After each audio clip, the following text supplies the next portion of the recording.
বাজারে এসে গেল চালের বিকল্প। আর কেবল ধান থেকে নয়, বাঁশ থেকেও এখন তৈরি হচ্ছে চাল। সেই চাল থেকে রান্না হচ্ছে ভাত, পায়েস সহ নানান খাবার।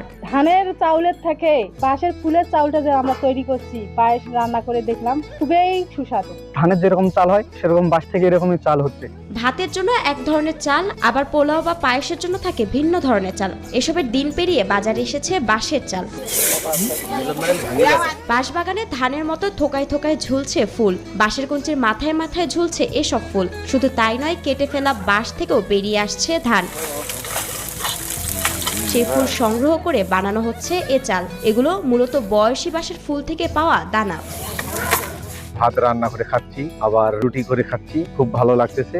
আমার জন্মের পর থেকে আমি শুনি নাই যে কখনো বাঁশ থেকে কখনো চাল আমরা পাবো, সেই চাল খাইতে পারবো। কিন্তু এবারে প্রথম শুনলাম যে বাঁশ থেকে চাল হওয়ার পর সেই চাল খাওয়া যাচ্ছে। আমার পায়েস খাওয়ার পর অনেক মজা পাচ্ছি। আম জাম পাড়ার মতো করে